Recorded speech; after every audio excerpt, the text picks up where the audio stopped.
bring your attention back to your breathing. See if you can feel your heart beating.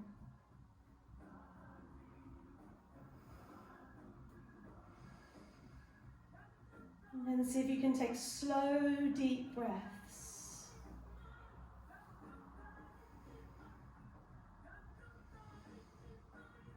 And then as you're ready, maybe just letting the soles of your feet come together, your knees to drop out to the side. You can take your hands onto your belly, scoop the navel up a little bit so your lower back is on the ground. You can rest your hands here or wherever's comfortable. So you've got the soles of the feet touching, gentle rotation of the hip. If that doesn't feel good, just come out of it. And if you feel okay, you can stay here, or we can do a little core cultivation strengthening exercise here instead. So it's really up to you. Sometimes being in a gentle hip opener or just a more restorative option is a good idea at this point. Or we can do a little core strengthening. So for this one, we're just going to bring both knees in towards you. And we're going to move through the feet. So lift the feet into the air. Have your arms relaxed out to the side. Have your feet above your hips if you can, so you already have to switch on that lower belly to keep your back on the ground. And then just circle your ankles a couple of times. And then press through the balls of your feet, so your feet make like little Barbie's foot, like you've got high heels on but you haven't. And what that does, if you spread your toes, it just gets every single muscle in your legs working. So from here, just going to keep the right leg still and circle your left leg. And see if you can move just the leg and the core strength, but can you relax your upper back and your face?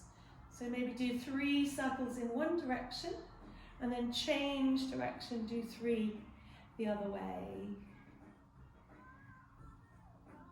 And then slowly come back to the center, hug the knees in, take the knees apart and just roll across your lower back. And we'll do that with the right leg leading. So if your toes kind of feel a bit crampy or a bit doesn't feel comfortable, you can just relax the feet. Otherwise, press through the balls of the feet, keep the upper back, the arms completely passive. Left leg stays where it is, and the right leg circles. And it might move one way, and then you might change direction, bring it the other way. And the really tricky part here, for me, there's a point of the circle where my back muscles start to tense up. The whole point of this little part of our practice today is to see if we can use the feet and the core strength to hold us whilst keeping our upper body nice and passive, which is quite tricky. It does help us to sort of understand where we're storing tension in the body. So bend one knee and then the other. And then as you're ready, our last little bit is just to kind of stretch out the sides of the thighs.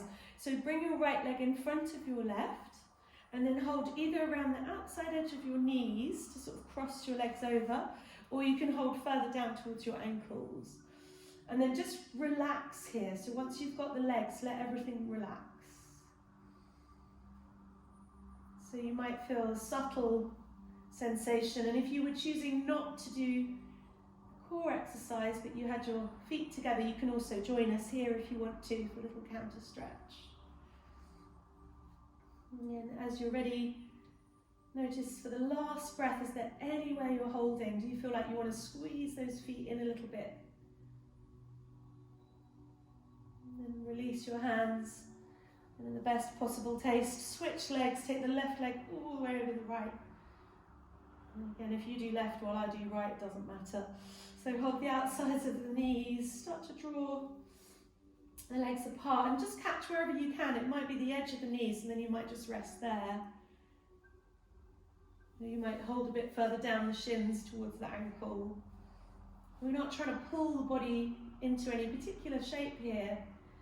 We're just internally rotating the hips and feeling perhaps a little sensation just around the outside edge of your thigh, and then also your sitting bone. There's a little muscle there, your piriformis, which if you have to spend time at a computer, at a desk, will get very tight, and that can change your posture and give you all sorts of issues. So again, we're not necessarily trying to stretch the muscle, just bring a little bit of awareness there, and then maybe just relax. And then release. So take the arms and the legs into the air again, circle, take the feet out wide. You can hold, if you like, the back of the thighs, or you can hold the outside edge of your heels, and just take the feet out wide for a stretch. See how that feels? And then slowly release. Bring the feet back onto the ground. Take your arms wherever's comfortable. Let's make that slow little pelvic tilt again. So lift the hips into the air like we did before. Feet are hip width apart. Heels underneath the knees. And as we've been doing, let your upper body be passive here and just push with your legs. So you're almost kind of massaging your upper body because your neck and your back is really relaxed. So we're going to do that breath practice here. So if your hips are only just off the ground, that's fine. Be careful not to turn your head and hurt your neck. And then take a really slow, deep breath in and a slow breath out. At the end of your exhale, see if you can count to 10 before you breathe in again.